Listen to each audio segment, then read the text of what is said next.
Hello welcome friends. ఈ వీడియోలో వచ్చేసి SCMPE MTP గురించి చూద్దాం. సో అందులో ఫస్ట్ క్వశ్చన్స్ ఏముంది, what is there in first question, what is there ముందర వాట్ ఈస్ రిక్వైర్డ్ అని చూద్దాం. So advise the strategy that ZA should follow in order to gain superior performance and competitive advantage over its competitors. So అదేం కావాలనుకుంటుంది, superior performance and competitive advantage. Superior performance and సుపీరియర్గా ఉండాలనుకుంటే ప్రీమియంని charge చేస్తూ ఉండాలి.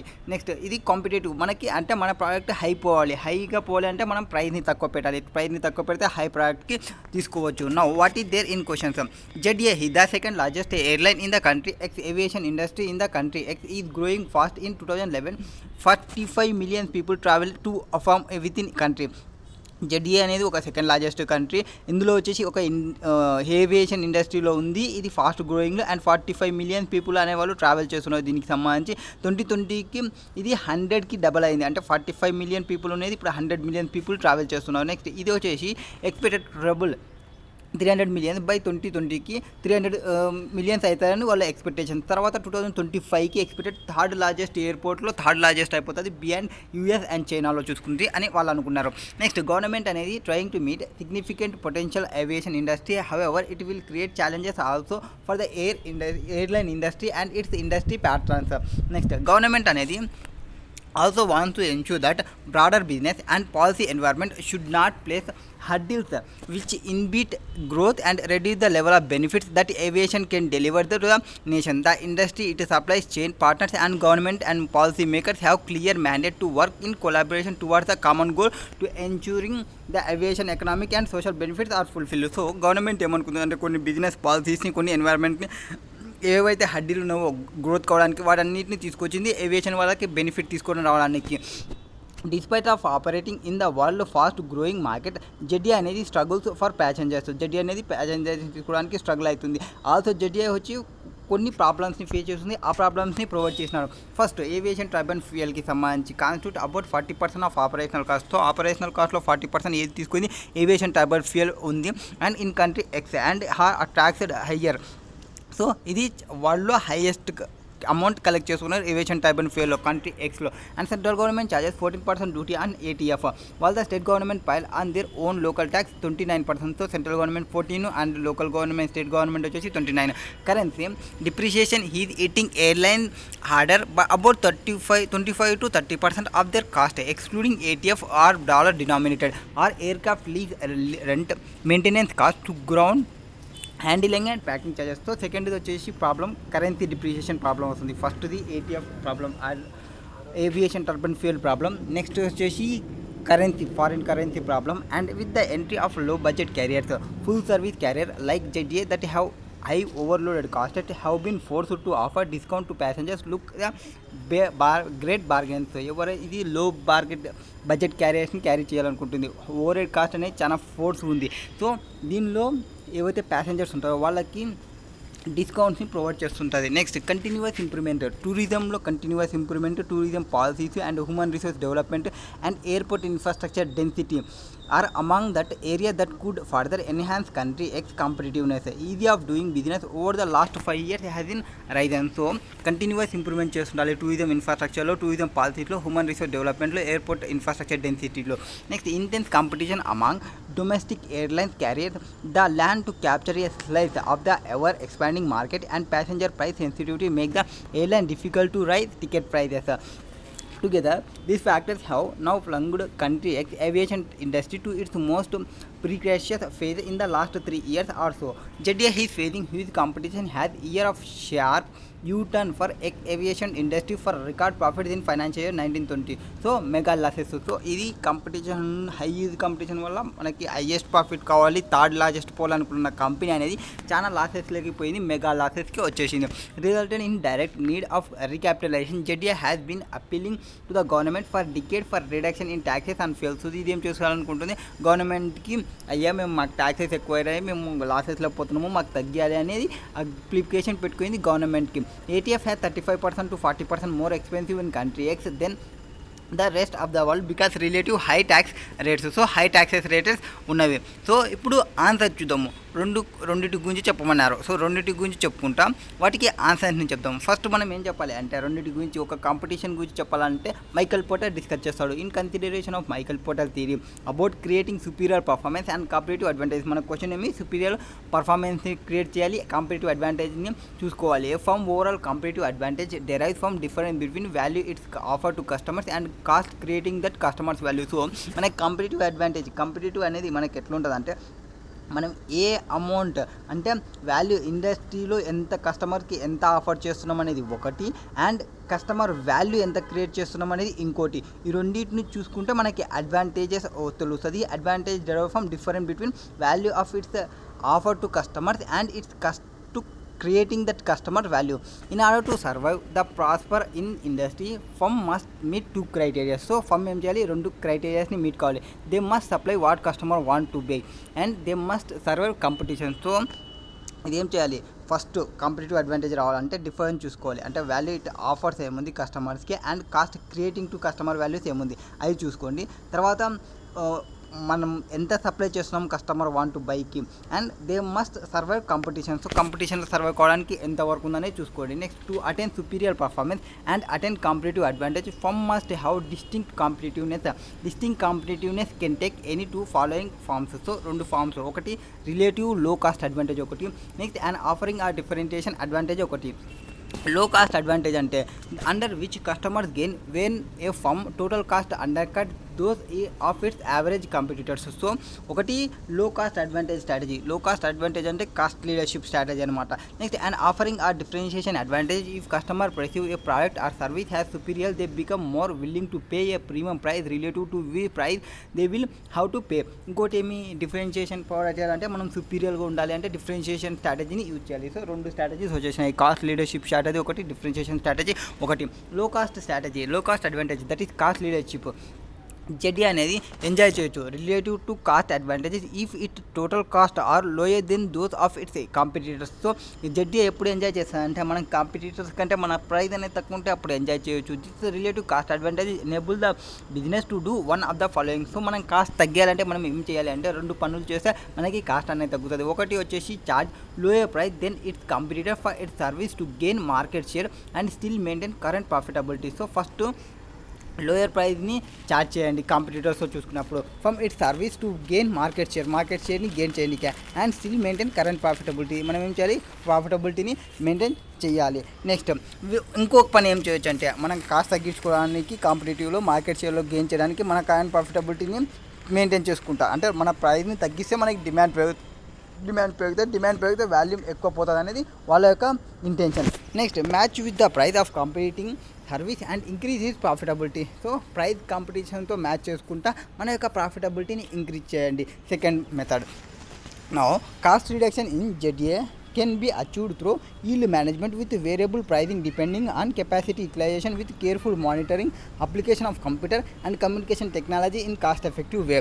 So cost reduction ZDI అనేది achieve కావాలంటే ZDI అనేది అచీవ్ కావాలంటే ఒకటి yield management తో పోవచ్చు. So variable pricing development depending on capacity utilization, కెపాసిటీని ఎట్లా చేసుకోవాలి, కేర్ఫుల్ మానిటరింగ్ చేసుకొని, కంప్యూటర్ అప్లికేషన్ని చూసుకొని అండ్ కమ్యూనికేషన్ టెక్నాలజీని చూసుకొని కాస్ట్ ఎఫెక్టివ్ వేలో చూసుకోవాలి.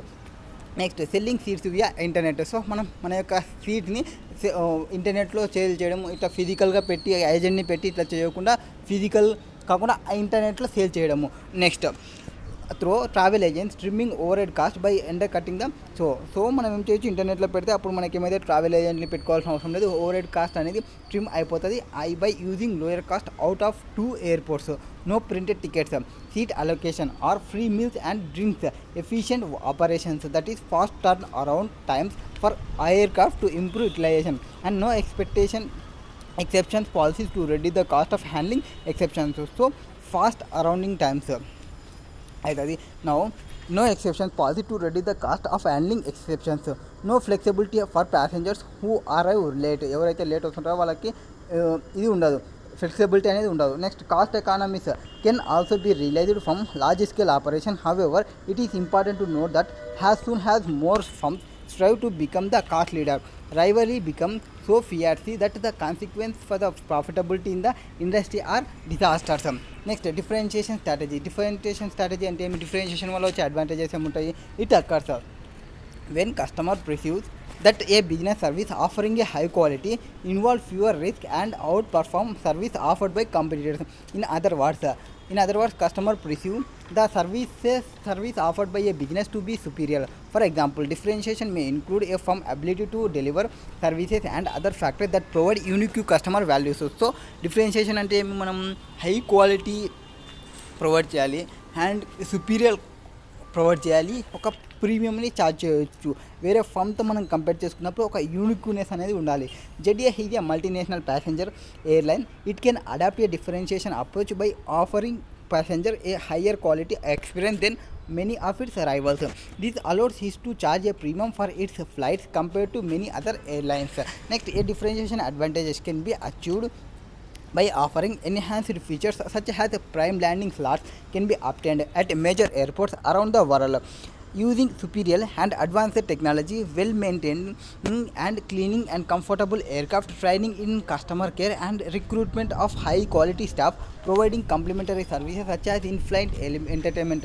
ఏవైతే మనం ప్రొవైడ్ చేసే సర్వీసెస్ ఉంటాయి కదా, ఆ సర్వీసెస్లో కొన్ని సుపీరియర్ సర్వీసెస్ని ప్రొవైడ్ చేయడము, అట్లా దానికోసం మనం కంఫర్టబుల్ ఎయిర్క్రాఫ్ట్ని పెట్టడము, కంఫర్టబుల్ మన యొక్క కస్టమర్ కేర్ చేసే వాళ్ళకి మనం ట్రైనింగ్ని ప్రొవైడ్ చేయడము, హై క్వాలిటీ స్టాఫ్ని ప్రొవైడ్ చేయడము, కాంప్లిమెంటరీ సర్వీసెస్ని ప్రొవైడ్ చేయడము, ఫ్లైట్లో ఎంటర్టైన్మెంట్ పెట్టడము, హై క్వాలిటీ ఫుడ్ని తీసుకొని రావడము, నెక్స్ట్ డ్రింక్స్ని తీసుకొని రావడము. Customer value can also be increase by subject to features such as brand image advertising based on quality of service provided. However, differentiator cannot ignore its cost position.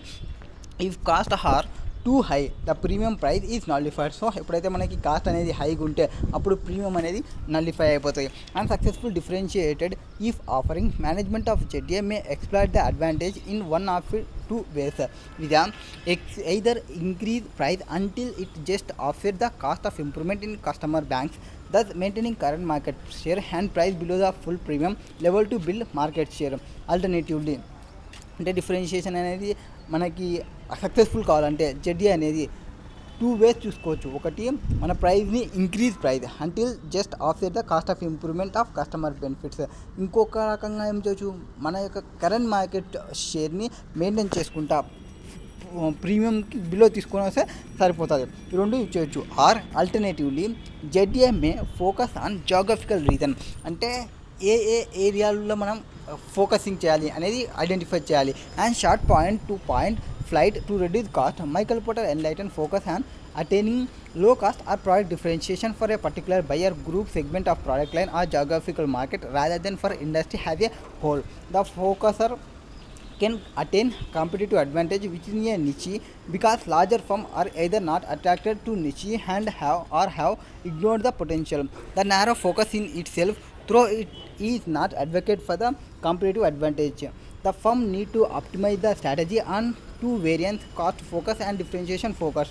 One risk of focus strategy is that broadly targeted competitors divest the segment once it becomes economically attractive. Next, in addition, the currency depreciation is hitting airlines order and international overhead costs have risen. The JDA should attempt to increase the number of internal domestic flights. Moreover, ATF cost can also be lowered by investment in fuel-saving modern Airbuses. However, the reduction in operating cost may outweigh the capital equipment cost. To gain competitive advantage, JDA may also assess value shop model. Value shop generates values by organizing resources, example people, knowledge and skill, and deploying them to solve specific problems.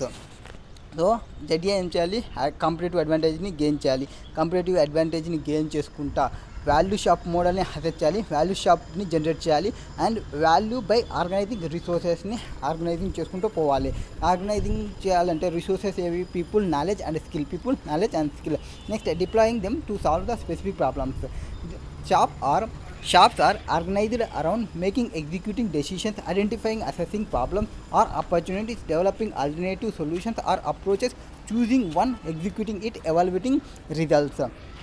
In this way, the above discussed strategy may be more appropriate for helping JDA in achieving the superior performance and competitive advantage over its competitors. So వాళ్ళ యొక్క కంపెటిటర్స్ పోవాలనుకుంటే మనకి 2 స్ట్రాటజీలు చెప్పినారు. 2 స్ట్రాటజీలకి ఏమేమి చేస్తే బాగుంటుంది అనేది మనం దీనిలో డిస్కషన్ చేసినాము. Now what is there in second question? Now second question, what is there? For each division compute ROI for the year ending 31st March 2022. ROI call it return divided by investment చేస్తే return on investment వచ్చేస్తుంది. Explain the figures used in your calculation. Next, compute bonus for of each manager for the year ended 31st March 2022. Next, discuss whether ROI provides justifiable basis for computing the bonuses of managers and problems arising for its use at X Limited for the year ended 31st March 2022 ki. Now what is there? X Limited first time చేయాలి అంటే X Limited first opened its doors in 1991 for business కి 1991 లో open చేసింది for business, and now it was major supplier of metal supporting over a dozen different industries and employs export to support each industry. This includes wood and panel product manufacturing, health products, site furnishing, commercial and residential construction, etc. It has grown through deviations of its customers, dedication to customers and commitment to quality products. So different industry lo work చేస్తుంది, different customers ఉన్నారు, different customer services ని provide చేస్తుంది and commitment to quality of product ని provide చేస్తుంది. కంపెనీకి 2 divisions ఉన్నాయి, ఒకటి division Z, ఇంకొకటి డివిజన్ ఈ.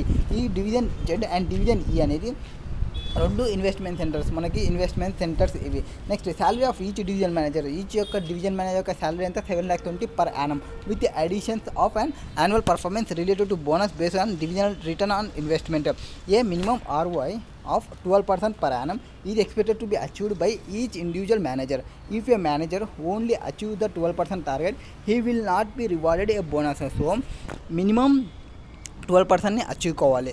12% అచీవ్ అయితే ఏం బోనస్ ఏమి 12% తర్వాత అచీవ్ అయిన దాన్ని బేస్ చేసుకుని మనం బోనసెస్ని ప్రొవైడ్ చేస్తాము. However for every whole 1% point above 12% of which is the division achieves for the year, a bonus equal to 3% of annual salary will be paid subject to maximum bonus 20% of annual salary. So maximum ఎంతవరకు 3%, మనకి minimum 3%, maximum వచ్చేసి 20% బోనస్ని pay చేస్తామని చెప్తున్నాను. అది కూడా ఎప్పుడు 12% exceed అయిపోయిన తర్వాత. సో ఈ 3 గుర్తుపెట్టుకోండి. మినిమం వచ్చేసి 3, మ్యాక్సిమం వచ్చేసి 20%. నెక్స్ట్, రెవెన్యూ 2 డివిజన్స్ అని చెప్పినా కదా, డివిజన్ జెడ్, డివిజన్ ఈ. Now revenue 17,400, profit 5,290, 3,940 less head office cost. Head office cost ఎంత ఉంది? 2,500. మనకి హెడ్ ఆఫీస్ కాస్ట్ అనేది నాట్, ఎందుకంటే మనకి కంట్రోలబుల్ కాదు, అన్కంట్రోలబుల్ కాస్ట్, ఇది మనకి సంబంధం లేదు. Next, net profit 2760, 2570. Non current assets 19,520, 29,960. Cash, inventory and trade receivables 4,960, 6,520. Next, trade payables 5,920, 2,800. Manageable, responsible, high, FAI. So అవి ఇన్వెస్ట్మెంట్ ప్రొవైడ్ చేస్తున్నారు. మనకి రెవెన్యూ ప్రాఫిట్ని ప్రొవైడ్ చేసినారా? ఎస్, ప్రాఫిట్ని ప్రొవైడ్ చేసినారు. ప్రాఫిట్ అంటే ఏమి? మనకి రిటర్న్ డివైడెడ్ బై ఇన్వెస్ట్మెంట్ కావాలంటే ఏమి? Current assets plus cash, inventory, trade payables minus trade payables ఏవైతే ఉన్నావో వాటిని తీసేస్తే మనకి ఇన్వెస్ట్మెంట్ అనేది వస్తుంది. Now during the financial year 2021, FAI manager ఎవరు? వీడు ఈకి సంబంధించిన వాడు. Division invested 13.6 in new investment including the advanced cutting machine. So new టెక్నాలజీలోకి ఒక 13.6 మిలియన్స్ని ఇన్వెస్ట్మెంట్ చేసినాడు. Which will increase productivity by 10% per annum. I manager of division Z has made no investment during the year even it customer computer system needs updations. Division Z managers has already delayed payment of its suppliers due to limited cash and bank balance. Although the cash balance at Division Z is still better than that of Division E. Next, required ROI కావాలి మనకి. తర్వాత each manager యొక్క bonus కావాలి and justify the ROI for the providing the relative investment. Because of he is putting amount in the investment, so he is not like getting the less bonus. So మనకి ఎప్పుడైతే investment అనేది ఎక్కువ ఉంటే, investment amount ఎక్కువ ఉంటే denominator ఎక్కువ ఉంటుంది. Denominator ఎక్కువ ఉంటే మనకి ROI తక్కువ వస్తుంది. ROI తక్కువ వచ్చిందంటే మనం 12% బిలో పడతాం. 12% బిలో పడితే మనకి బోనస్ అనేది రాదు. మినిమం 12% ఎర్న్ కావాలి. 12% ఎర్న్ అయిన తర్వాత 1%కి మనకి అమౌంట్ అనేది మనకి పెరుగుతుంటుంది. So no ROI first division Z, division E controllable profits ఒకటే తీసుకోవాలి, అన్కంట్రోలబుల్ ప్రాఫిట్ని తీసుకోకూడదు. హెడ్ ఆఫీస్ కాస్ట్ వచ్చేసి మనకి అన్కంట్రోలబుల్ కాస్ట్ కాబట్టి మనం తీసుకోలేదు.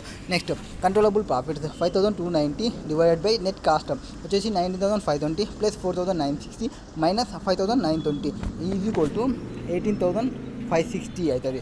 ఆర్ఓఐ రిటర్న్ ఆన్ ఇన్వెస్ట్మెంట్ వచ్చేసి 28.5 అవుతుంది. అంటే 12% ఎక్సీడ్ ఉంది కాబట్టి వీళ్ళకి బోనస్ అనేది వస్తుంది. 28 మైనస్ 12 తీసుకుంటే 16 సంథింగ్ వస్తుంది అనుకుంటా. 16కి దీనికి పాయింట్ వస్తుంది. బట్ మనకి ఎంత మ్యాక్సిమం వచ్చేసి 12%, 20% మ్యాక్సిమం మనకు వస్తుంది. సో 1.33% అంటే మనకి ఈక్వల్ అవుతుంది. సో 7,20,000 అనుకుంటా వాళ్ళ యొక్క ఇన్కమ్ అనేది. 7,20,000 పైన 3% అంటే 21,600. సో ఎవ్రీ 1% ఇంక్రీజ్ అయినప్పుడు 21,600 అనేది వస్తుంది. అంటే మ్యాక్సిమం వచ్చేసి 1,44,000 ప్రొవైడ్ చేయాలి. నౌ నెక్స్ట్ ఈ డివిజన్ ఈకి సంబంధించి 11.7 ఉంది. 11.7 ఉందంటే this is less than the 12%. So when you are in less than 12%, you will not get any bonus. In computation of ROI of both division, controllable profit has been taken into consideration. So only controllable profits will be taken into consideration. The reason behind is head office cost are not controllable, and responsibility accounting consider that managers should only be held responsible for cost over which they have control. So that process figures being used also depends on the same principles. The figures of current assets and current liabilities have been taken into consideration as they are such items over the managers have complete control. So మేనేజర్కి ఏవైతే complete control ఉందో వాటిపైన ఒకటే మనం తీసుకోవాలి. Next division జెడ్కి ఎంత వస్తుంది? 28.6 అంటే హోల్గా తీసుకుంటే 16% వస్తుంది. సో 16 ఇంటూ 21,600, 21,600 ఎట్లా వచ్చింది మనకి? అతని యొక్క శాలరీ పైన ఇంటూ 3% తీసుకుంటే మనకి బోనస్ వచ్చేస్తుంది. అండ్ మొత్తం ఎంత అమౌంట్ వస్తుంది? 16 ఇంటూ 21,600. సో 3,45,600 వస్తుంది. Therefore manager will paid bonus of 1,44,000 maximum బోనస్ని పే చేయాలి. Next division E ROI is equal to 11.7%, 0% point above minimum. So therefore bonus వచ్చేసి బోనస్ ఏమీ రాదు. Next discussion. FAI will not receive any bonus since he has not earned any point above minimum percentage. This is due to large asset base on which the ROI figure has been computed. So ROI figure ni compute chesina. Total assets division E are almost double the total assets of division Z. The major reason behind this is that division he invested 13.6 million in new equipment during the year. If this investment are not made, new asset would have been only 20.8 million and ROI of our division E would be have been 19.62, resulting in payment of bonus 1,44,000. ఒకవేళ మనం 13.6 అనేది investment అనేది చేయకుండా ఉంటే, మనం కానీ investment చేయకుండా ఉంటే మనకి అసెట్స్ అనేది తక్కువ ఉంటుండే. అసెట్స్ అనేది తక్కువ ఉంటే డినామినేషన్ తక్కువ ఉంటుండే. డినామినేషన్ తక్కువ ఉంటే మనకి అమౌంట్ అనేది పెరుగుతుండే. సో అప్పుడు మనకి 19.62 వస్తుండే. 19.62 వస్తే అబౌట్ 12% కాబట్టి మనకి 7% అనేది బోనస్ వస్తుండే. 7 ఇంటూ 21,600, 1,51,200. బట్ మ్యాక్సిమం ఎంత మనకి 1,44,000 పే చేయాలి కాబట్టి 1,44,000 పే చేసి ఉంటుంది. Rather than the nothing that. FAI is being penalized for making decisions which are the best interest of his division. It is very surprising that he decided to invest where he know that he would receive lesser bonus subsequently. He acted in best interest of the X Limited altogether. On the other hand, HAI has taken benefit from the fact that he has not invested anything even though it was needed for computer system updations. This is example for suboptimal decision making. Further, division Zలో trade పేయబుల్స్ని కానీ చూసుకుంటే, trade payables అనే వాళ్ళు ఎక్కువ ఉన్నాయనుకోండి, ఓడు అంటే మనం పే చేయకుండా ఉంటే వాళ్ళు పెరిగిపోతున్నారంటే మనకి అసెట్స్ తగ్గిపోతుంది. సో కింద డినామినేషన్ తగ్గిపోతుంది. సో వీడేమో ప్రాపర్గా పే చేసి ప్రాపర్గా అడ్వాన్స్డ్ టెక్నాలజీ పైన ఇన్వెస్ట్మెంట్ చేసిన వాడు పెనలైజ్ అవుతున్నాడు.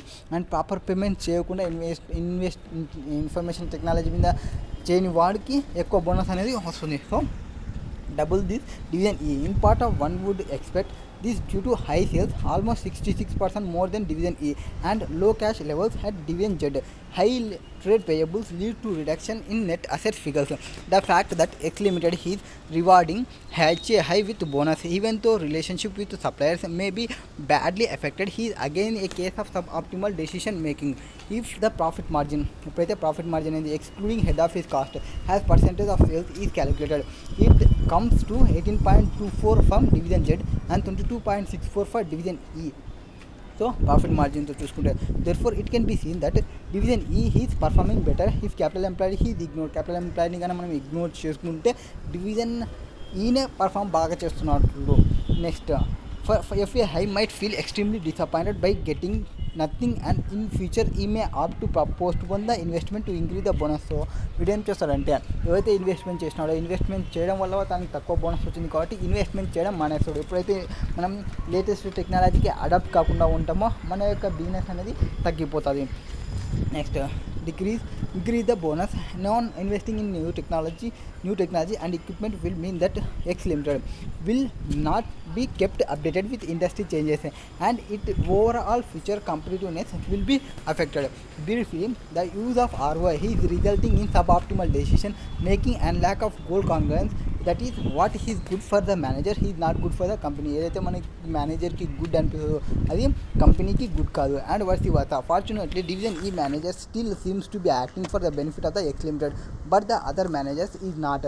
The fact that one manager is receiving much bigger bonus then the other is not justifiable here and May result in conflict in longer run. This is disappointing for the company, especially in the situation when the division need to work in unison.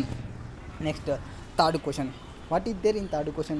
ఇప్పుడు second క్వశ్చన్లో మనం చూసినది ROIకి సంబంధించిన question. Now third question, what is there in third question. What is there కింద what is required అనేది చూద్దాం. So prepare environmental cost statement has per the classification suggested by Hansen and Mendoza. సో వీళ్ళ ప్రకారం ఎన్వైర్మెంటల్ కాస్ట్ని మనం చెప్పాలి. Environmental కాస్ట్లో మనకి ఏముంటాయి, 4 ఉంటాయి. ఒకటి preventive cost, appraisal cost, internal failure cost, external failure cost. ఈ కాస్ట్ని మనం ఐడెంటిఫికేషన్ చేసుకోవాలి. Next analyze the elements of environmental cost at SPM. So వాళ్ళ పైన వచ్చిన ఎన్వైర్మెంటల్ కాస్ట్ని మనం అనలైజ్ చేయాలి. Next evaluate whether the cost functional team is successfully in serving their terms of reference. So ఆ టర్మ్స్ ఆఫ్ రిఫరెన్స్ని చేస్తామా లేదా కాస్ట్ ఫంక్షనల్ టీమ్ అనేది ప్రొవైడ్ చేయాలి. Now Shyam paper smart is in process of getting ISO 14001-2004 environmental management systems revised ISO 14001-2015 certification. SPM is selling eco friendly and wheat straw based paper of different sizes. So ఈ బిజినెస్లో ఉంది. A3, A4, A5 పేపర్స్ని provide చేసే బిజినెస్లో ఉంది. Now and GSM under the brand prime he's focus name among both commercial and household consumers. For the purpose of getting certified, a cross-functional team is constituted which is responsible to improve the environmental impact and image of SPM as eco-friendly enterprise and control environmental cost, which collect the following particulars relating to the H1 and H2 first and second half. So first and second హాఫ్కి సంబంధించి provide చేసిన following పర్టికులర్స్కి సంబంధించి ఫస్ట్ది disposing of toxic material cost 1.2 crores to SPM in H2, which is 20% lesser than what was spent during H1. So doing toxic material cost లో 1.2 crores in SPM is H2లో వచ్చింది. Toxic material cost 1.2 crores SPMలో and which is 20% lesser than the what was spent doing H1. అంటే H2కి ఎంత 1.2 and H1కి ఎంత అవుతుంది 1.2 divided by 80% చేసుకుంటే I think 1.5 crores వస్తుంది అనుకుంటా. That is 150 lakhs. Committee responsible for formulating policy matters on environment related aspects in SPM has departmental budget of 6 lakhs per annum. So environmental related aspects in SPM has departmental budget వచ్చేసి 6 lakhs. environmental ఇక్కడ వచ్చేసి మనం ఫస్ట్ది disposing of toxic material cost. ఇది వచ్చేసి మనం dispose చేస్తున్నామంటే prevention చేస్తున్నట్టు. సో ప్రివెన్షన్ కాస్ట్ అవుతుంది. Next environmental formulating matters on environmental related aspects in have department budgeting 6 lakhs. So formulating policies on environment I think ఇది ఎక్స్టర్నల్ ఉండొచ్చు. అలా ఇంకోటి ఏముంది ప్రివెన్షన్ అప్రైజల్, ఈ రెండింటిలో ఏదో ఒకటి ఉండొచ్చు. H1 హీజ్ యూటిలైజేషన్ రేట్ వచ్చేసి 80% అండ్ H2 వచ్చేసి 110%. సో దీన్ని డివిజన్ చూసుకోవాలి. అంటే ఫార్మేట్ చేస్తున్నాం కస్టమర్ రెస్పాన్సిబిలిటీ. సో ఇది కూడా ప్రివెంటివ్ అవుతుంది. 6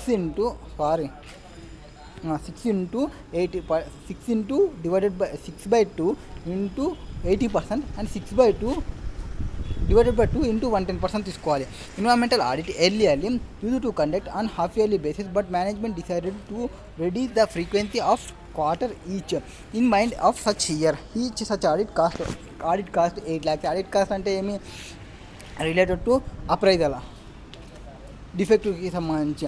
next H2 SPMs extend the production capacity and install the new plant and machinery which has put to use cost 77.25 crores. This is the premium version of the plant and machinery due to its capability to reduce the generation of waste. So వేస్ట్ని generate చేయడానికి use చేసేది H2 అనేది. వేస్ట్ని generate చేయడానికి use చేస్తున్నాం. Install చేసినామంటే internal fail వేస్ట్ని generate చేస్తుంది. అది దాన్ని తీసేయడానికి పెట్టాము. ప్లాంట్ అండ్ మిషనరీని పెట్టినాము. కాదని నెక్స్ట్ దీనిలో 77.25లో election and other installation cost included dry run were 65 lakhs. So 77.25లో 65 lakhని తీసేయండి. And standard version has on board కాస్ట్ని 76.2 crores తీసేయండి. మొత్తం తీసేసిన తర్వాత SPM is practicing the recycling process which was formulated around 3 years ago. So 3 years ago ఒక పాలసీని రీసైక్లింగ్ పాలసీని తీసుకొని వచ్చినారు. For the scrap it generated in hits plant. The review of recycling policy is pending for last 12 months. So last 12 months నుంచి అది పెండింగ్లో ఉంది. The cost ఇంకా డూయింగ్ ద ఫిజికల్ ఇయర్ వచ్చేసి 2.75 crores spend align to scrap generated doing the year. So ఈ 2.75 crores కూడా H1కి H2కి divide చేసుకోండి. Next in H2 containment test was performed which cost 4 lakhs. containment test only H2కి అన్నా కాబట్టి H2కి మాత్రమే ప్రొవైడ్ చేయండి. నెక్స్ట్ మానిటరింగ్ కాస్ట్ ఇంకా doing the year was 78 and in H2 double then H1. So దాన్ని డబుల్ చేస్తే మనకి H1 కాస్ట్ అనేది వస్తుంది. సో ఇప్పుడు ఎన్వైరన్మెంటల్ కాస్ట్ 4కి డివైడ్ చేసుకొని వాటిని అనలైజ్ చేయాలి. తర్వాత వాటిని అనలైజ్ చేద్దాం. ఫస్ట్ నౌ ఇదే provide that Shyam paper mart environmental cost statement. Environmental cost స్టేట్మెంట్లో ఏం చెప్తారు? First environmental prevention cost, creating environment. First creating environment policies. మనం ఎప్పుడైతే ఎన్వైరన్మెంట్ పాలసీని క్రియేట్ చేస్తున్నామో అప్పుడు వాటిని నేను చెప్పిన 6/12 ఇంటూ 80%, 6/2 ఇంటూ 1.2/2 ఎందుకు తీసుకున్నాము? అది 2 కాబట్టి H1 అండ్ H2 రెండింటికి సంబంధించినది కాబట్టి. సో 2.4, 3.6 అండ్ దానికి టోటల్ పర్సెంటేజ్లో చూసుకుంటే ఆ పర్సెంటేజ్ అనేది 0.68 వస్తుంది. Next investment preventive productive equipment. ఒక ఎక్విప్మెంట్ కొన్నామని చెప్పినాము. ఆ కొన్న దాంట్లో 2 ఐటమ్స్ని తీసేసిన పైన క్వశ్చన్లో. సో 7,007 అది వచ్చేసి ప్రివెంటివ్ కాస్ట్ అయిపోతుంది ఎక్విప్మెంట్ని పెట్టినది, ఎందుకంటే ప్రివెన్షన్ చేయడానికి పెట్టిన ఎక్విప్మెంట్ కాబట్టి. సో 7,725 మైనస్ 65 మైనస్ 7,620 అవుతుంది. Next environmental detection cost. Detection cost అంటే ఏమి? Appraisal cost. సో మానిటరింగ్ అంటే ఏమి? 78 in the ratio of 1:2. So monitoring చేద్దాం. మానిటరింగ్ కాస్ట్ అంటే ఏం చెప్పినాము? Defective cost or appraisal cost కూడా అనొచ్చు. సో మానిటరింగ్ కాస్ట్ని రేషియోలో డివైడ్ చేసుకోవాలి, 1:2 రేషియోలో డివైడ్ చేసుకోవాలి. నెక్స్ట్ పర్ఫార్మింగ్ కంటైన్మెంట్ టెస్ట్ అనేది ఓన్లీ H2కి సంబంధించి అని చెప్పినా కాబట్టి H2కి సంబంధించి ప్రొవైడ్ చేస్తాను. నెక్స్ట్ ఎన్వైరన్మెంటల్ ఆడిట్ ఏమి? 1:2 అండ్ 2:8. 8కి డబల్ H2 అనేది డబల్ అవుతుంది అని చెప్పినాం కాబట్టి H1 8, H2కి వచ్చేసి 8 × 2 16 అవుతుంది. నెక్స్ట్ రీసైక్లింగ్ స్క్రాప్ని రీసైక్లింగ్ చేసుకుంటే 275 ఇన్ ద రేషియో ఆఫ్ 3:2 రేషియోలో మనం డివైడ్ చేసుకోవాలి 275ని. So 275 in the ratio of 3:2 that is 165, 46.95 and ఆ పర్సంటేజ్ వచ్చేస్తుంది. 275ని డివైడ్ చేసుకోండి. నెక్స్ట్ డిస్పోజింగ్ ఆఫ్ టాక్సిక్ మెటీరియల్ని డిస్పోజ్ చేస్తున్నామంటే ఎన్వైరన్మెంటల్ కాస్ట్ కాబట్టి ఎన్వైరన్మెంటల్ కాస్ట్కి డివైడ్ చేసుకోండి. ఇది ఎట్లా? 120 డివైడెడ్ బై 0.8 అని చెప్పినాము.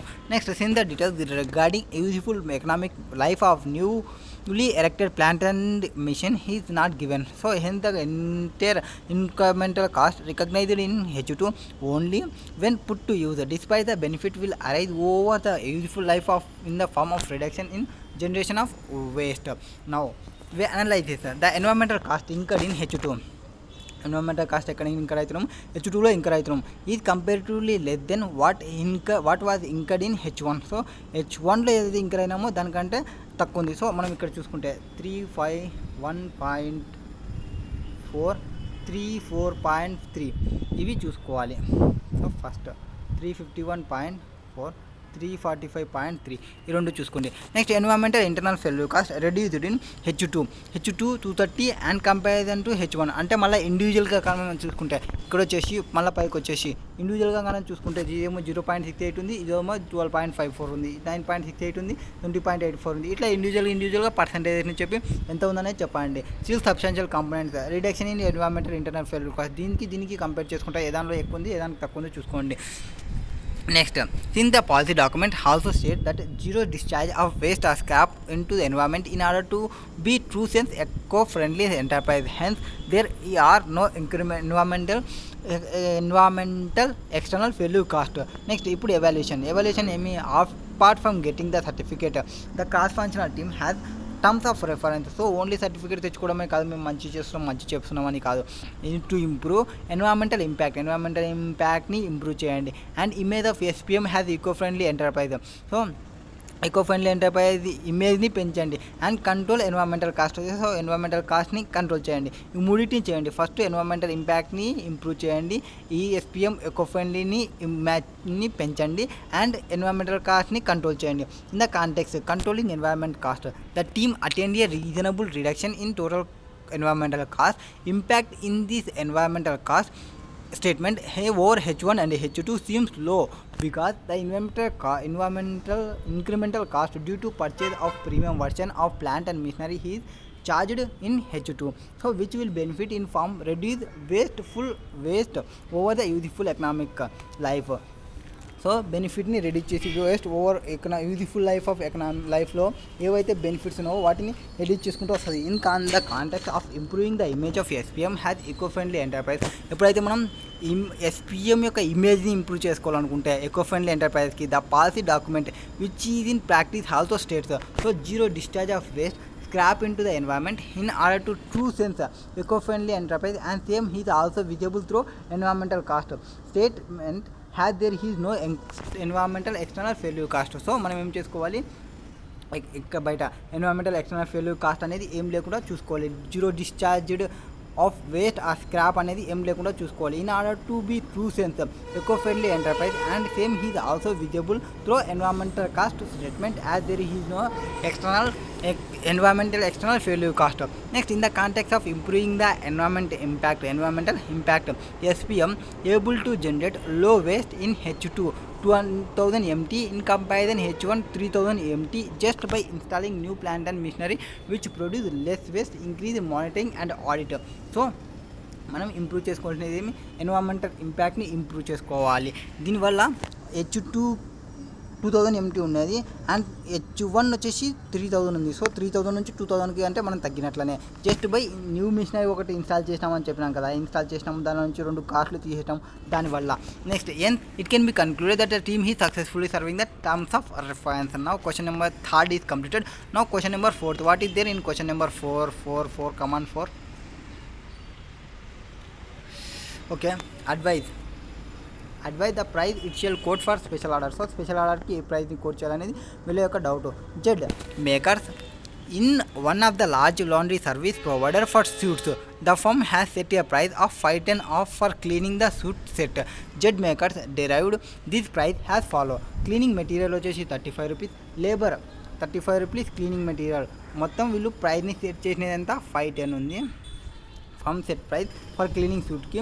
And Z derived the prices follows. Cleaning మెటీరియల్కి 35 అండ్ లేబర్ వచ్చేసి 3 hours into 50 per hour and 150 rupees లేబర్కి. And variable over head cost వచ్చేసి 70 rupees, fixed over head cost వచ్చేసి 3 hours at the rate of 15 per and 45 rupees వస్తుంది. And plus 30% 70% of total cost markup చేసుకోవాలి. 70%కి కాస్ట్ని మొత్తం calculation చేయండి. కాస్ట్ని calculation చేసి దానికి 70% యాడప్ చేయండి. ఇక్కడ ఒక కాస్ట్ అనేది వస్తుంది అండ్ పైన ఒక కాస్ట్ అనేది చెప్పినారు 510 అనేది. ఈ రెండింటిని కంపేర్ చేయండి, ఏది బెటర్ అనేది చెప్పండి. Next, Z maker is known for it quality work and time delivery. Hence customer or willing to pay this premium price from employees receive a fixed salary. The hourly rate of 50 is arrived by dividing the total salary by total number of hours available. Variable overheads depends on the number of suits cleaned, whereas fixed overheads rate is derived by dividing the total cost of all related expenses by number of labor hours available. Fixed overheads generally include office rent and administrative salary. So మనకి fixed ఓవర్హెడ్లో ఏమేమి include అవుతాయి, office rent, administrative salary అవి include అయిపోతాయి. Next A local hotel approached jet makers had the regular cleaners of these suits are on strike about possibility of cleaning 130 suits. So ఎన్ని suits ఉన్నాయి, మొత్తం 130 suits. So మొత్తం total cost divided by 130 సూట్స్కి చేసుకుంటే per ఎంత అనేది తెలుస్తుంది. So ఇక్కడ మనకి పర్ అనేది ఆల్రెడీ చెప్పినా 150, దీనికి కంపేర్ చేసుకోండి. And then by need the work done on rush basis, Z makers has sufficient quantity of required cleaning material in stock for special order. It perceives that it could complete 60% of special order during normal working hours. However, to complete the remaining 40%, some employees will have to work overtime. Overtime hours are paid at premium, which would be time and half of normally hourly rate. Now price ని quote చేయండి, special ఆర్డర్కి సంబంధించి praise ని coat చేద్దాం. Okay, question number 4 కదా. Okay, the question number 4. Firm can face situations where they are confronted with the opportunity of offering for one time special order. So opportunity వచ్చి offering special order. In this situation, only the incremental cost of undertaking the order should be taken into consideration. So first face చేస్తున్నప్పుడు opportunity ఏం offer చేస్తుంది, one time special order చూసుకోవాలి. And incremental cost of undertaking the order should be taken in to consideration. Incremental cost ఏముందనేది చూసుకోవాలి, undertaking cost కన్సిడరేషన్కి సంబంధించి. Next quote should be made at price that exceeds incremental cost. ఏవైతే cost మనం ఏం చేయాలి, and incremental cost exceed అవుతుందా అవి చూసుకోండి. Any excess of revenue over incremental cost will provide a contribution to committed fixed cost which would not otherwise have been gained. Now Z makers can use the incremental cost, number of price, the rush orders. The minimum price that firm would charge is 195 per suit. So ఎట్లా వచ్చింది 195 అనేది చూద్దాం. Cleaning మెటీరియల్కి సంబంధించి so price normal price ఎంత ఉంది, 510 ఉంది. And ఇక్కడ firm would charge 195 వస్తుంది. అండ్ ఇక్కడ 195 రావడానికి 25,350 డివైడెడ్ బై 130 చేసినాం. 25,000 ఎట్లా వస్తుంది, మనకి పైన ప్రొవైడ్ చేసినారు, 3 కాస్ట్లను ప్రొవైడ్ చేసినారు. క్లీనింగ్ మెటీరియల్ ఇచ్చినారు 130 × 35, అండ్ లేబర్కి సంబంధించి 130 × 40 × 40%, అండ్ 50 × 1.5 చేసుకుంటే 11,700. అండ్ వేరియబుల్ కాస్ట్ వచ్చేసి ఎన్ని సూట్స్కి, 130 సూట్స్కి 70 అవుతుంది. ఇంక్రిమెంటల్ కాస్ట్ ఎంత అవుతుంది, 35,350. ఇంక్రిమెంటల్ కాస్ట్ 35,350 అవుతుంది. However in decision making other conditions are equally important. Other కండిషన్ని కూడా ఈక్వల్లీగా ఇంపార్టెంట్ చేసుకోవాలి. Now for instance, if this is one time delivery deal with no prospect of repeat business. So మనం ఇది తీసుకునేటప్పుడు, అంటే మనం డెసిషన్ తీసుకునేటప్పుడు వేరే అదర్ కండిషన్ని కూడా ఇంపార్టెంట్ చూసుకోవాలి. ఏవి, ఇది one time deal with non prospect of repeat business, then Z makers might will charge premium over the normal price. మనం ఒక్కసారి అనుకోండి, మళ్ళీ రారు కాబట్టి ఇప్పుడు ఏం చేయాలి, మనం ప్రీమియంని ఛార్జ్ చేయాలి. Next long term implication also matters. So long term implication అనేది కూడా మ్యాటరే. Next the prospect of getting a foot in the door to quote for future business would push the price downwards. So మనకేమవుతుంది, మన యొక్క future business అనేది price down అయ్యే chances ఉంటుంది. Therefore Z makers can price based on both short term benefits from accepting the order and long term consequences. ఈ రెండింటిని చూసుకోవాలి. Short term బెనిఫిట్స్ని accept చేయడానికి లాంగ్ టర్మ్ కాన్సిక్వెన్సెస్ ఏమున్నాయి, వాటి రెండింటిని చూసుకోవాలి. నెక్స్ట్ క్వశ్చన్ నెంబర్ 4లో బీకి సంబంధించిన క్వశ్చన్. ఇప్పుడు మనం 4లో ఏ చూసినాము, నా 4లో బీ చూడండి. వాట్ ఈస్ దేర్ ఇన్ 4లో B question? 4A 4B.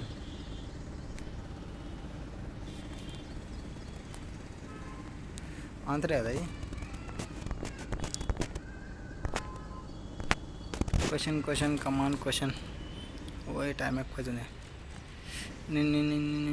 So ఏం చెప్పమన్నారు, 5 qualitative factors that management should consider in outsourcing and making our buy decision. So outsourcing పోవాలన్నా బై మేక్ చేయాలా, ఈ డెసిషన్స్ని తీసుకున్నప్పుడు మనం తీసుకోవాల్సిన పాయింట్స్ ఏవి, చూడాల్సిన పాయింట్స్ ఏవి అనేది ఇక్కడ question. So decision of making P limited.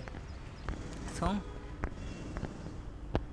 Decision తీసుకునేటప్పుడు ఫస్ట్ విత్ ఇంక్రీజింగ్ కాంపిటీషన్, ఎప్పుడైతే మనం మన యొక్క increasing completion, dynamic market changes needs of customers, non financial and ethical consideration, ఇవన్నీ మనం కన్సిడర్ చేసుకోవాలి. ఏమేమి మన కంప్లీషన్ ఏమి ఇంక్రీజ్ అవుతుంది, డైనమిక్ మార్కెట్ చేంజెస్ ఏమవుతున్నవి, and changing need of customers ఏముంది, non financial and ethical consideration, ఇవన్నీ చూసుకోవాలి. Have gains relevance in the decision making process.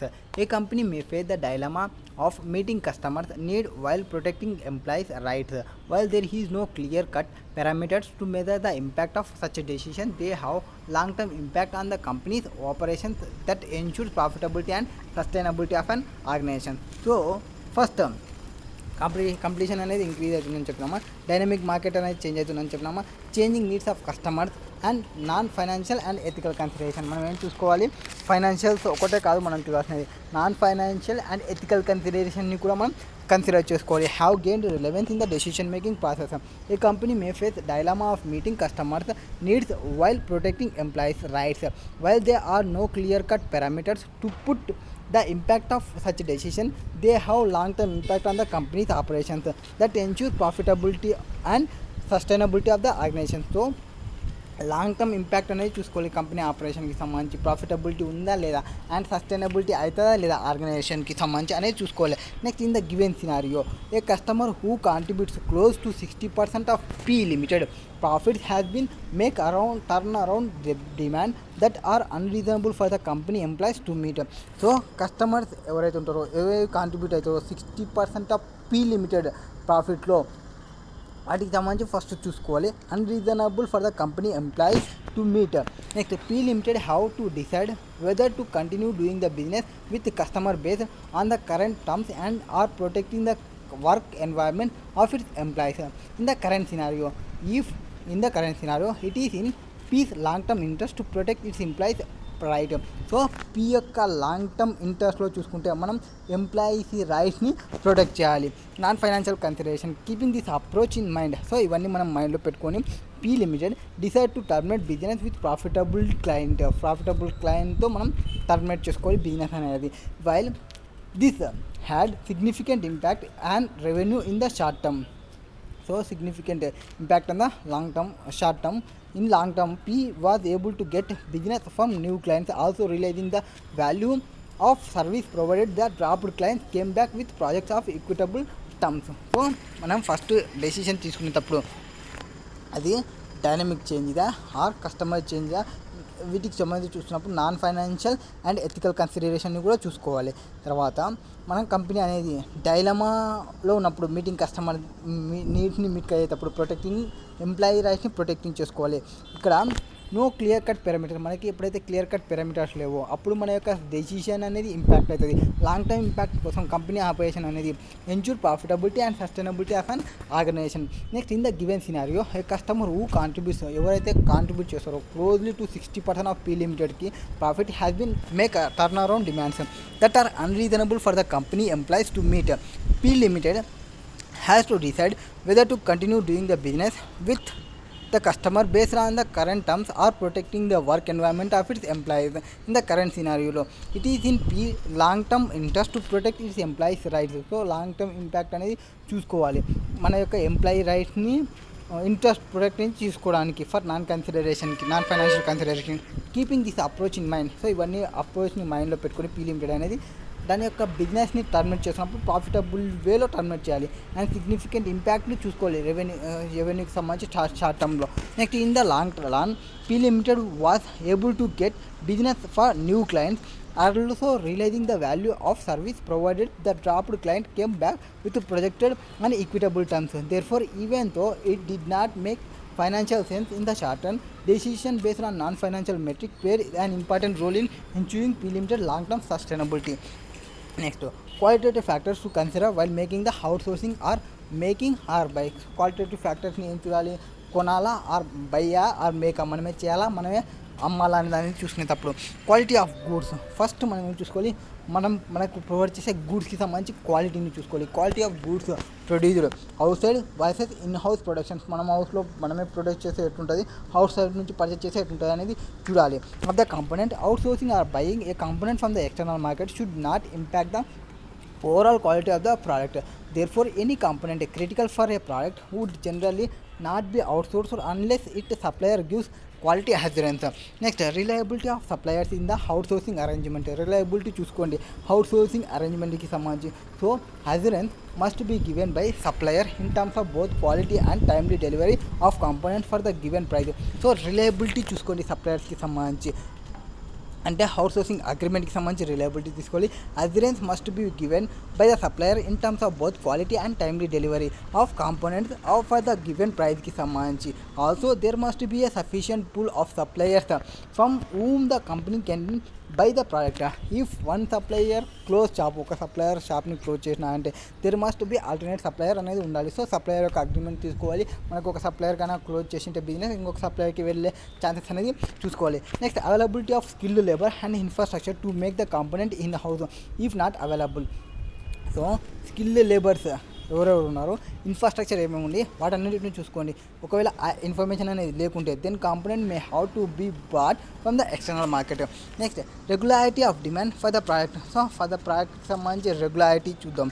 Now if made in-house, seasonal demand for a product may result in risk of holding high inventories, including that of raw materials, or making high capital investment that will prove unproductive during half seasons.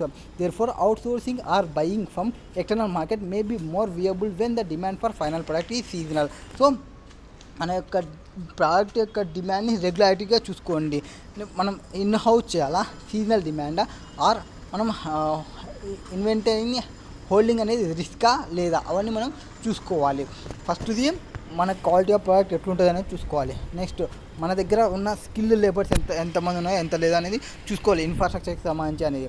Next, డిమాండ్ని regularity ఎట్లా చేయాలి ప్రోడక్ట్కి సంబంధించి అది చూసుకోవాలి. Next, risk of technology absorbency for the component.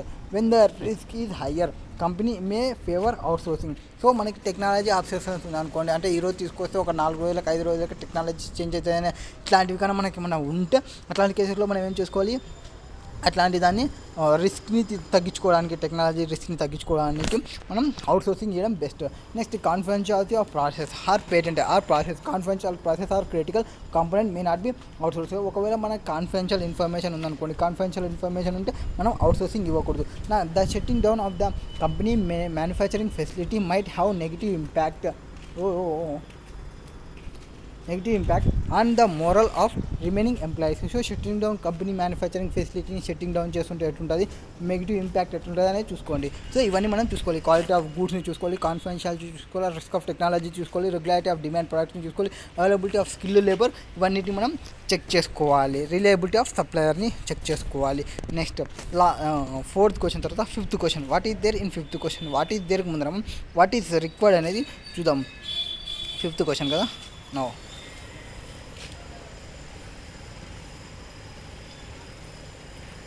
here provided. Fourth లో C question. T is operating its entire business through its 4 customers. So 4 customers business run చేస్తున్నాం. T1, T2, T3, T4. So 4 customers వచ్చేసినారు. T1 and T2 are small pharmaceutical stores, while T3 and T4 are large discount stores with attached pharmacies. T prices its product at 25% above variable cost.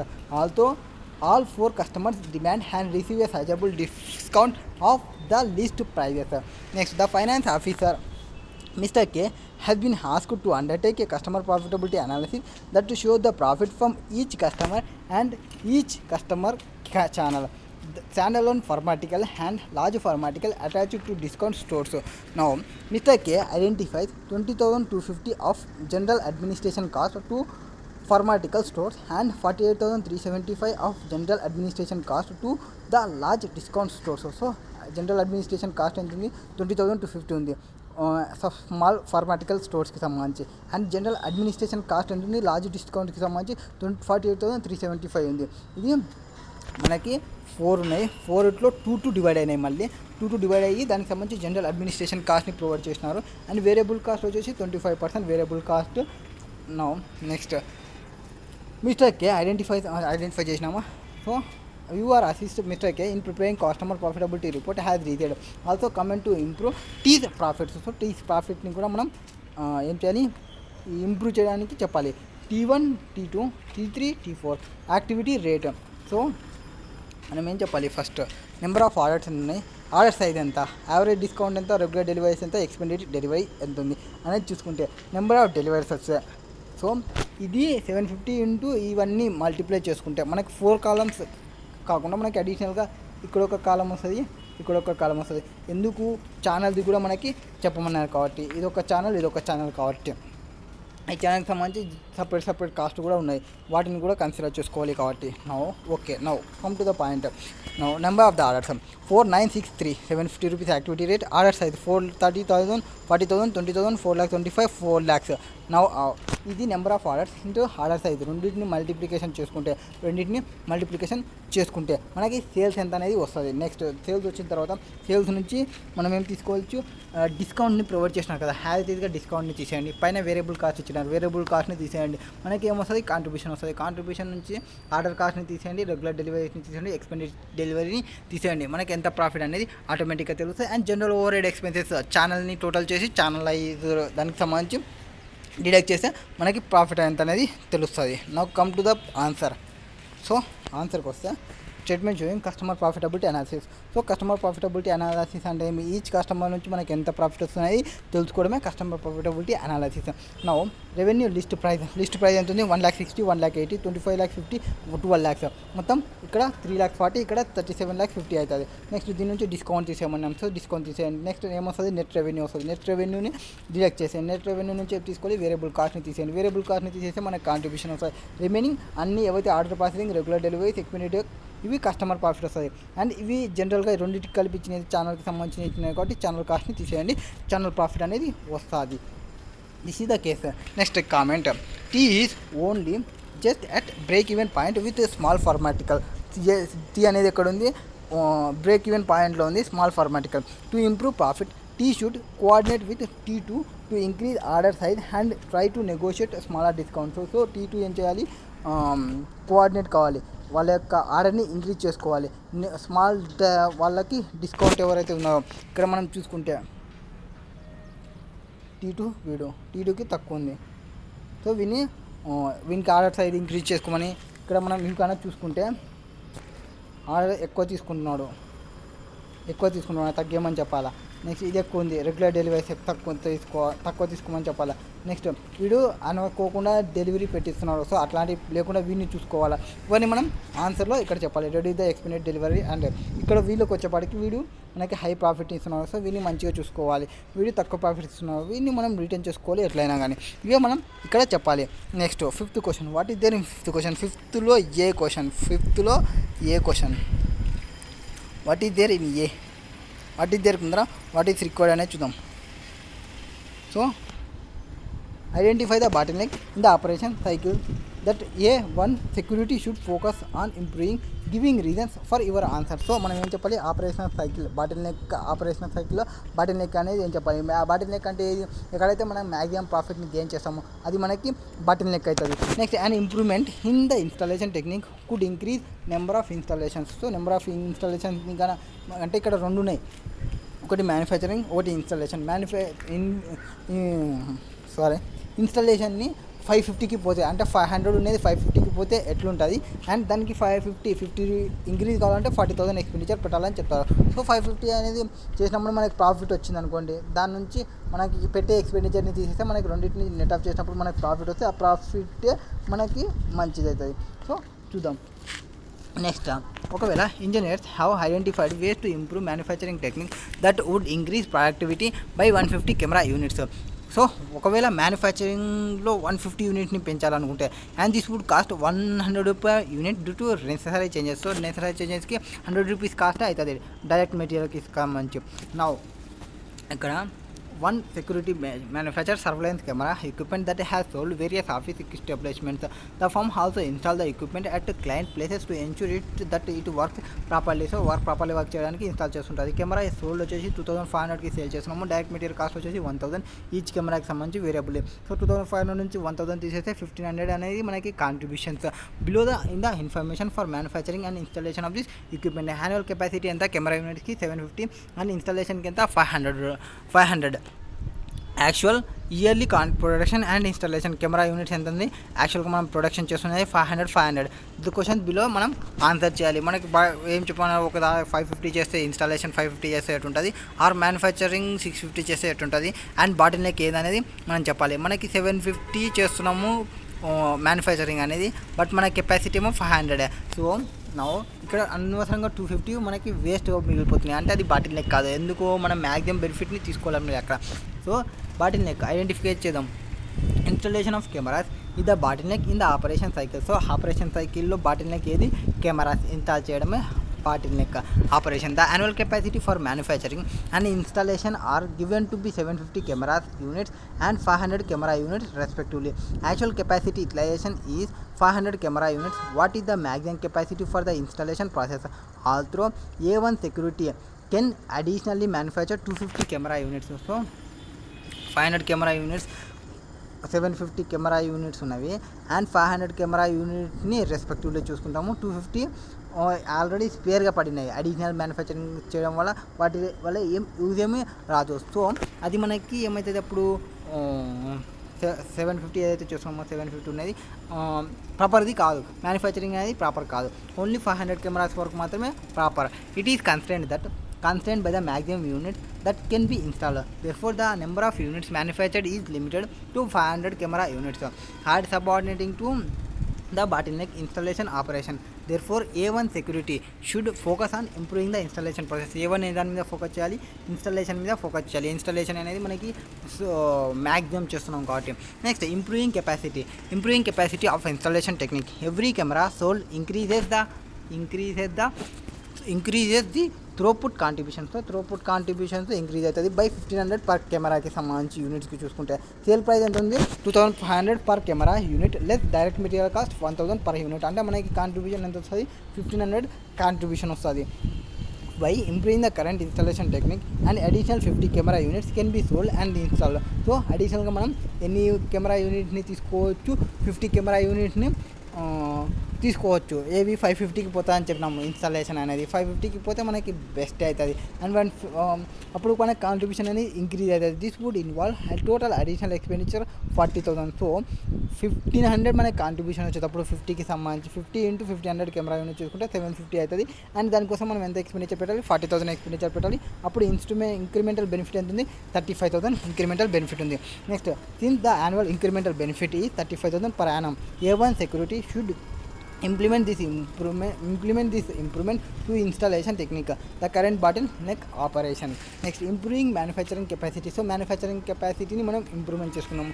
That every camera sold increases the throughput contribution by 1500 per camera unit. So 1500 per camera unit అనేది increase అవుతుంది. Sale price ఎంత 2500 per camera unit. లేదా direct material తీసేద్దాం. దానికి manufacturing install చేయడం వల్ల మనకి ఏమవుతుంది, ఆల్రెడీ స్పేర్గా పడినాయి, వాటిని మళ్ళీ ఎక్కువ ఇవి చేయడం వల్ల మనకి ఎటువంటి బెనిఫిట్ అనేది రాదు. సో ఇంప్రూవింగ్ కరెంట్ టెక్నిక్ని చేయడం వల్ల అడిషనల్ 150 కెమెరా యూనిట్స్ అనేది ప్రొడ్యూస్ చేస్తాము. This would involve cost 100 rupees per camera in units due to necessary changes to make the indirect material cost. Therefore, number of units manufactured can increase to 650 camera units. However, production of 150 camera units will not translate into additional sales because each sale also requires installation by A1 security. In year, only 500 camera installation can be made, leading to inventory pile up. Already inventory pile up అవుతుంది, అంటే మనం వేస్ట్గా పడేసాము 150 camera unitsకి. This is detrimental to A1 security since it does not earn any contribution by holding inventory. Therefore, A1 security should not go ahead with the proposal to improve the manufacturing techniques. So manufacturing techniques ని improve చేయడానికి ఎటువంటిది చేయకండి. అది దాని question. ఏది 5లో ఏ question చూసినాము, bottle నెక్ని కనుక్కున్నాము, installation bottle neck అని చెప్పినాము, మ్యానుఫ్యాక్చరింగ్ బాటిల్ నెక్కి వద్దని చెప్పినాము. నెక్స్ట్ 5 తర్వాత B. So B BYZ, a school of management in the heart of Indian Financial Center of Mumbai, preparing its budget for 2019. In previous year, the director of school has prepared the budget without participation of senior staff and presented it to the school board for approval. So ఏం చేసినారంటే senior staff ఎవరిని participation లేకుండా వీళ్ళంతకే వీళ్ళు ఒక బడ్జెట్ని prepare చేసినారు. Now last year the board blasted the director over the lack of participation of it senior staff in the budget process for 2018 and requested that for 2019 budget the senior staff were to be involved. Required list of potential advantages and disadvantages to the BYZ of involving and senior staff in the budget preparation process. So budget preparation ప్రాసెస్లో ఎట్లుండాలనేది చూద్దాము. నా question number 5లో B కదా, 5లో B first potential advantages and disadvantages of involvement of staff in preparation of budget. Potential advantages includes ఏమేమి include అయితే potential అడ్వాంటేజెస్లో ఫస్ట్ సీనియర్ స్టాఫ్ని పెట్టుకుంటే వాళ్ళు యాక్సెప్ట్ చేస్తారు. So accept the target because they would take ownership of their budgets. So వాళ్ళ యొక్క ఏవైతే బడ్జెట్ని ప్రిపేర్ చేసినామో దానికి ఓనర్షిప్ని తీసుకుంటారు. So accept the target because they would take ownership of as their budget. Next senior staff they have better understanding of what results. So better understanding చేసుకుంటారు what results can be achieved and at what cost అనేది, ఎంత cost కావాలి, ఎంత results అనేది. For example they may have a better knowledge of individual courses and how they may be delivered more efficiently and cost effectively. Next senior staff cannot blame unrealistic goals as an excuse for not achieving budget expectations. So senior staff అనేవాళ్ళు ఎవరిని blame చేయరు ఏదానికి, unrealistic గోల్స్కి సంబంధించి, ఎక్స్పీరియన్స్కి సంబంధించి, ఏవైతే టార్గెట్ని, ఎక్స్పెక్టేషన్ని, బడ్జెట్ని achieve కామో వాటికి సంబంధించి. నెక్స్ట్ ABC అయిపోయింది కదా. Now discuss senior staff may get opportunity to discuss organisation issues. So organisation యొక్క ఇష్యూస్ని డిస్కస్ చేయడానికి సీనియర్ స్టాఫ్కి ఆపర్చునిటీ వస్తుంది. And in which an exchange of information and ideas can solve the problems and agree future actions. ABCD అయిపోయింది. తర్వాత ఈ ఎక్స్పీరియన్సెస్ని share చేసుకుంటారు. So ఎప్పుడైతే మనం ఎక్స్పీరియన్సెస్ని షేర్ చేసుకుంటామో senior staff would feel that they are being appreciated for the value that their experience bring to the running of management schools. So senior staff ఎక్స్పీరియన్సెస్ని చేసుకుంటారు. ఇప్పుడు మొత్తం ఏం చెప్తున్నామో, ఒకటి agree to accept the change targets, budgets ఏవైతే ఉన్నాయో వాటిని యాక్సెప్ట్ చేస్తారు, ఓనర్షిప్ని తీసుకుంటారు. బి బెటర్ అండర్స్టాండింగ్ కేపబిలిటీస్ వీళ్ళకు ఉంటాయి. Next cannot blame the unrealistic గోల్స్కి సంబంధించి వాళ్ళు బ్లేమ్ చేయరు ఎవరిని. And not achieving the budget ఎక్స్పెక్టేషన్ని అచీవ్ కాకుండా కూడా ఏం చెప్పారు. ABCD for discuss organisation issues. So opportunity to discuss organisation issues in which the exchange of information and ideas can help to solve problems and agree future actions.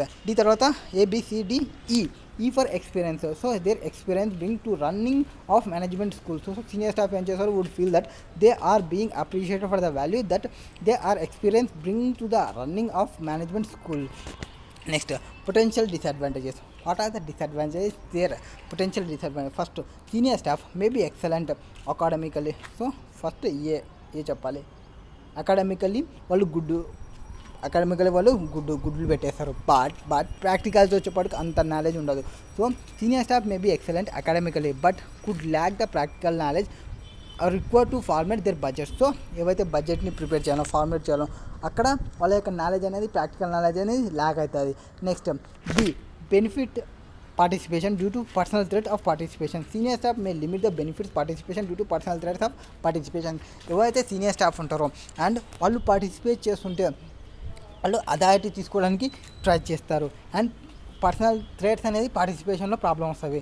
Next C for senior staff consumes great deal of time arguing with so అదర్స్తో argue చేసేటప్పుడు వీళ్ళు ఎక్కువ టైంని consume చేస్తారు. Senior staff may consume great deal of time arguing with others. So and with the school director. Next senior staff may decide among themselves to artificially inflate the proposed budget so that it is easier for them to attain the cost target they have set. So ABCD decide among themselves to artificially inflate the proposed budget so that it is easier to attempt their cost target they have set. Next question number 6a. What is there in 6a? 6a లో ఏం చెప్పాము? 6a లో what is there ఉందా, what is required చూద్దాం. Calculate the unit selling price of Gentonic and that will maximise revenue and maximise price. So ఎక్కడ మనం రెవెన్యూని maximise చేయాలి, ఎక్కడ మనం ప్రాఫిట్ని మ్యాక్సిమైజ్ చేయాలని చెప్పాలి.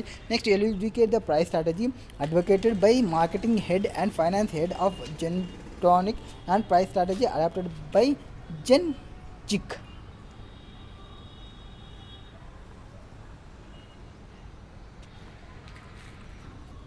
Zinc, a brand of zinc pen and plastic limited, ZPPL. He is a household name of for stationery product. So ఇది ఏమి household name for stationery product కి household ఇది. And the R&D division of zinc developed a new pen, Gentonic, with associated ink color with tagline giving your writing a gen energy. So tagline ఏమి writing a gen energy అనేది. Zinc has used market research studies to determine that if prices of 40 rupees is charged for pen, demand will be nil. Zinc ఎప్పుడైతే market రిసోర్సెస్ని use చేస్తుందో, market స్టడీస్ని use చేస్తుందో, అట్లాంటి కేసులు దాని యొక్క price అంతా 40 rupees ఉంటుంది ఛార్జ్ చేయడానికి, డిమాండ్ అనేది నిల్ ఉంటుంది. Next it is also been establish that demand will rise or fall by 2000 units. So మనకి ప్రైస్ ఎంత చెప్పినారు, 40 రూపీస్ చెప్పినారు, అండ్ 2000 యూనిట్స్ ఫాల్ అయినప్పుడు అని చెప్పినారు. Every one fall rise in selling price. So the further information is also available in annexure as results of this study. So అనెక్సర్లో provide చేసిన further information అనేది. The board members is in present of functional head at ZPTPL are discussing the different pricing strategies that can be adapted in context of Gentonic. So board members ఎవరైతే ఉన్నారో present అయినారో functional హెడ్కి జెడ్పీపీఎల్కి discussing the different pricing strategy that can be adapted in context of Gentonic. Next dissension is clearly visible between the marketing head and finance head. The marketing head is striving to keep the prices as low as possible to capture the commercial space and maximize the revenue, whereas finance head argued in favor of keeping the price high to maximize the profit because the design and R&D Gentonic will not be matched by competitors currently. So R&D వాళ్ళు match చేయలేకపోతున్నారు.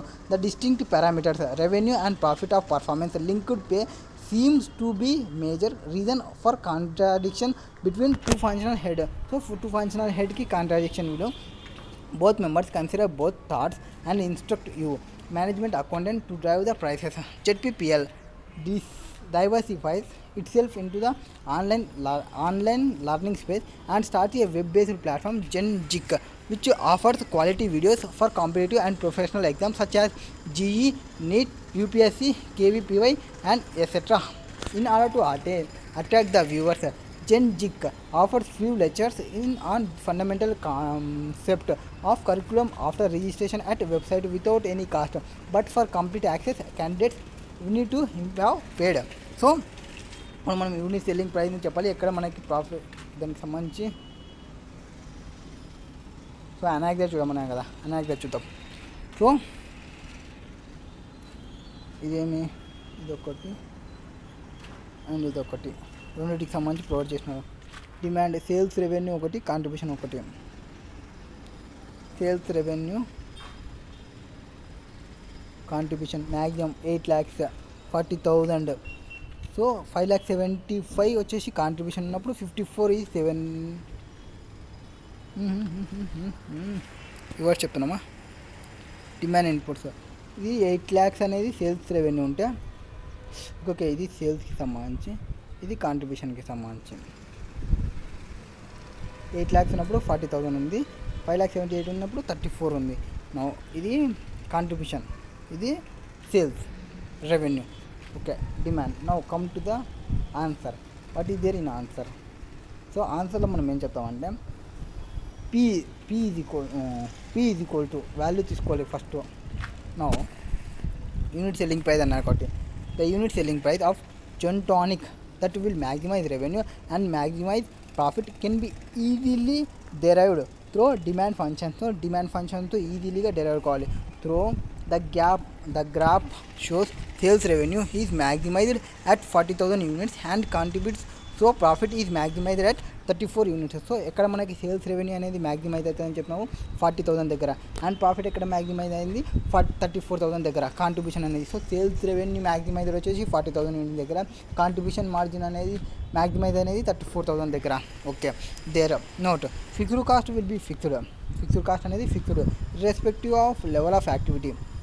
Presuming fixed cost does not hold feature of step cost. So fixed cost అనేది ఏం చెప్తుంది, irrespective of level of activity. Presuming fixed cost does not hold features of step cost. Next, to calculate the selling price for this 2 levels of output, we can insert the number of unit into the equation of for the demand function. So వీటి కోసం మనం రెండింటి యొక్క output కోసం మనం demand ఫంక్షన్ని తీసుకోవాలి. Q is equal to 80,000 minus 2000 P అని చెప్పొచ్చు, or P is equal to 40 minus 0.0005Q అని కూడా చెప్పొచ్చు. Now where have P represent selling price. P అంటే ఏమి సెల్లింగ్ ప్రైస్, Q అంటే ఏమి లెవెల్ ఆఫ్ అవుట్పుట్ అనేది Q. Now come to the point, revenue will be maximum when selling price will be 20 rupees. So ఎట్లా చెప్పినాం మనము, selling price దగ్గరకు సంబంధించి 40,000 అనేది Q is equal to and 80,000 unit దగ్గర మ్యాక్సిమం అవుతుంది అని చెప్పినాము. సో 80,000 మైనస్ 2000 P అవుతుంది. దీన్ని సాల్వ్ చేస్తే P ఎంత వస్తుంది మనకి 20 రూపీస్ వస్తుంది. సో సేల్స్ ప్రైస్ ఎక్కడ మ్యాక్సిమం అవుతుంది 20 రూపీస్ దగ్గర. నెక్స్ట్, ప్రాఫిట్ మ్యాక్సిమైజేషన్ ఎక్కడవుతుంది అంటే 23 దగ్గర మనకి ప్రాఫిట్ అనేది మ్యాక్సిమైజ్ అవుతుంది. Next, when Q he 34,000 units of జెంటానిక్ pens, 34,000 minus 80,000 minus 2000 P is equal to 46,000. Then P will be 23 rupees. P is 23 rupees అవుతుంది. Accordingly sales revenue at profit maximization level would be 7,82,000 అవుతుంది. 7,82,000 అవుతుంది. So 24,000 into 34,000 యూనిట్స్కి చూసుకుంటే మనకి profit maximisation ఎక్కడ 23 rupees దగ్గర profit maximise అవుతుంది. Next, expected profit level already అనేది given ఇచ్చినారు. గ్రాఫ్లో చూసుకుంటే 5,78 అనేది అక్కడ మనకి వాల్యూ ఇచ్చిన కాంట్రిబ్యూషన్ దగ్గర. అండ్ మనకి అప్పుడు వేరియబుల్ కాస్ట్ ఎంత అవుతుంది 6 రూపీస్ అవుతుంది. మనకి క్వశ్చన్లో ఏం అడగలేదు. బట్ ఇప్పుడు మనం ఏం చెప్పాలి, the marketing head he striving to keep the price low. So marketing head ఏం చేస్తున్నారు, ప్రైస్ని తక్కువ చేయాలనుకుంటున్నారు. To capture commercial space and maximize the revenue. Commercial యొక్క స్పేస్ని క్యాప్చర్ చేయడానికి అండ్ రెవెన్యూని మ్యాక్సిమైజ్ చేయడానికి.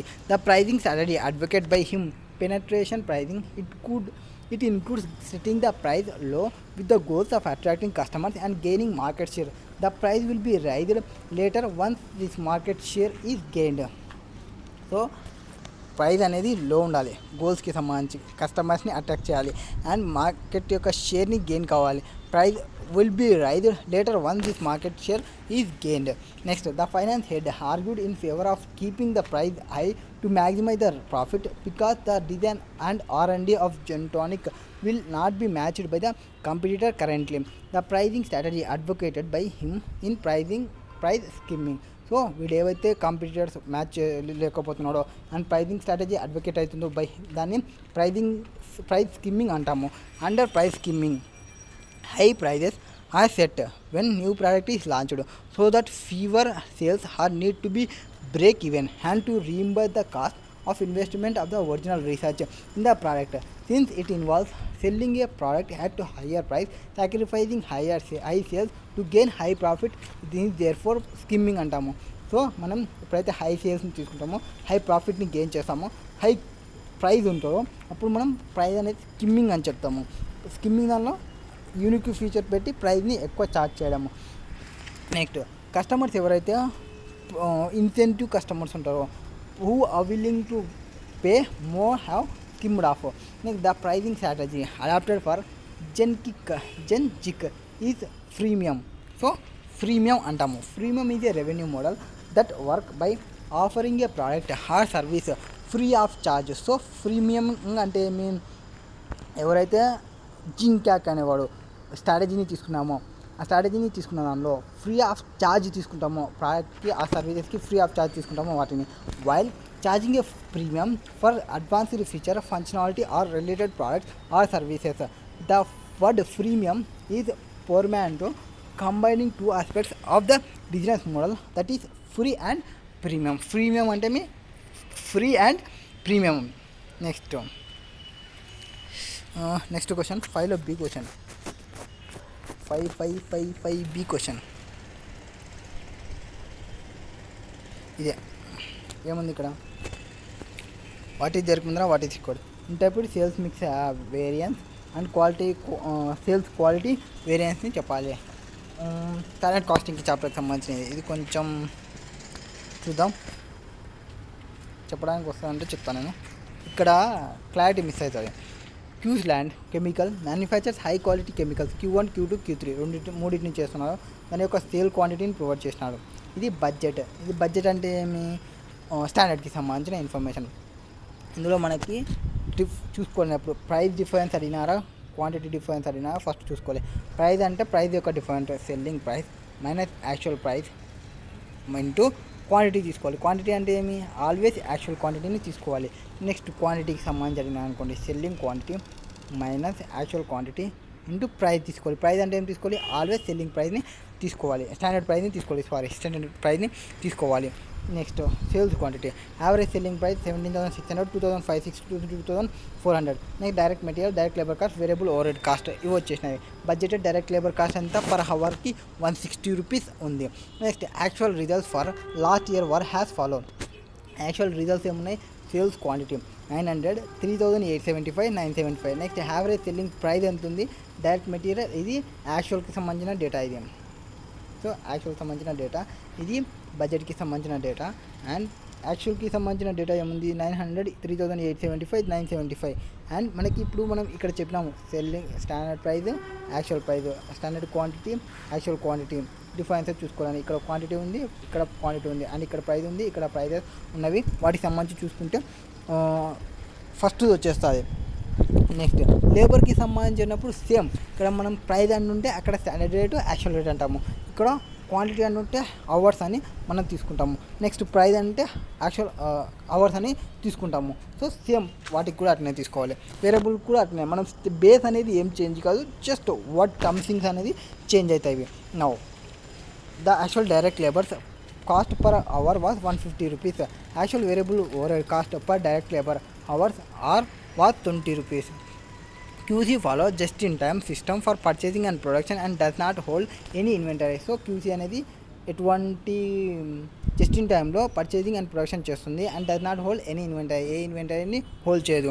Interpret the sales mix variance and sales quantity variance in terms of contribution. So in terms of కాంట్రిబ్యూషన్స్లో ఇదేనా last question? Okay, last question అండి. Contribution sales mix వేరియన్స్కి దానికి సంబంధించి చెప్పాలి. Now come to the point, interpretation చేద్దాము.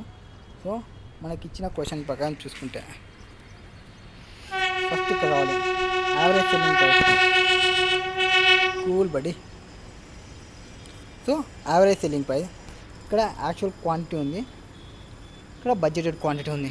దీన్ని ఏం చేసినామంటే మనం ఫస్ట్ ఎంతైతే మనకు ప్రొవైడ్ చేసినారో వీటికి సంబంధించి actual sales at budgeted quantity మనకి ప్రొవైడ్ చేసిన దాన్ని కన్వర్ట్ చేసుకోవాలి. 5,000 వరకు ప్రొవైడ్ చేసిన దాన్ని 5,750కి కన్వర్ట్ చేసుకోవాలి. ఇప్పుడు 5,000 దానికి ఎట్లా కన్వర్ట్ చేసుకోవాలి, 1,000 డివైడ్ బై 5,000 ఇంటూ 5,750 తీసుకుంటే మనకి రివైజ్డ్ బడ్జెట్ క్వాలిటీ అనేది వస్తుంది. First actual budget revise budget చూసుకోండి, తర్వాత స్టాండర్డ్ అండ్ రివైజ్డ్ బడ్జెట్ చూసుకోండి. మనకి డిఫరెన్స్ అనేది ఎంత అనేది తెలుస్తుంది. ఇక మిక్స్ వేరియన్స్ అన్నారు కాబట్టి ఇవి వచ్చింది. నెక్స్ట్ అడిగి అంతేనా.